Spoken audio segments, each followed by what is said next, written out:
Out na muna ang mga panlamig, mainit na pagkain at inumin. Dahil opisyal nang idineklara ng Pag-asa ang pagsisimula ng tag-init.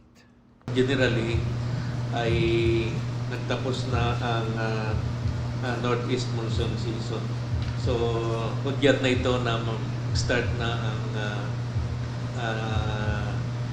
mainit at maalinsangan na panahon.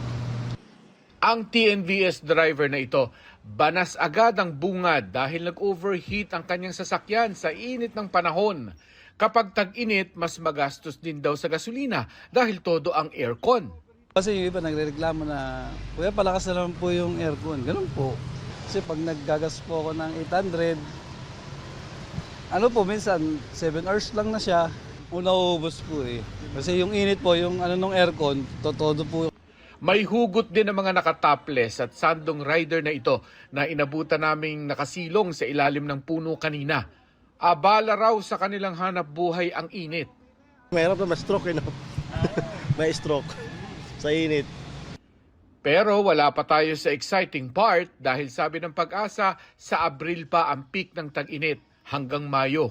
Ano yung ating inaasahang temperatura para sa Kalakhang, Maynila sa buwan ng Abril at Mayo.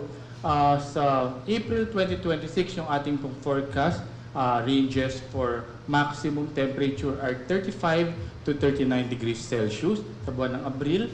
At sa buwan ng Mayo ay 35.5 up to 37.6 degrees Celsius. Samantalang sa minimum temperature natin sa Kalakhang, Maynila ay posible makaranas ng 20.8 degrees Celsius hanggang 25.9 degrees Celsius. At sa buwan ng Mayo, 22.1 degrees Celsius hanggang 26.6 degrees Celsius.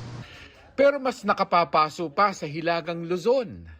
Inaasahan natin sa Northern Luzon, posibleng umabot ito ng 40.5 degrees Celsius at ganoon din sa Mayo na posibleng sumobra o lumabis sa 40 degrees Celsius.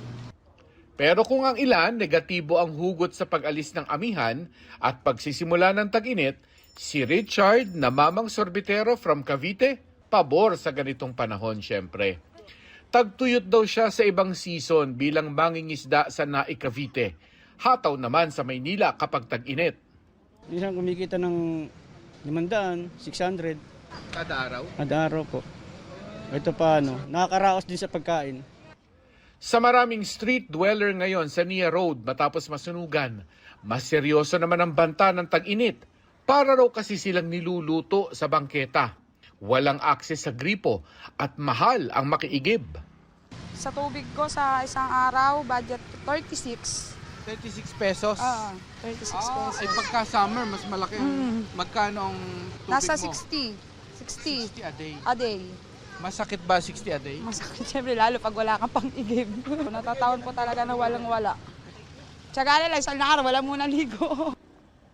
Buenas kung sadyain sila ng libreng paligo at paigib ng mga fire truck ng bombero at politiko.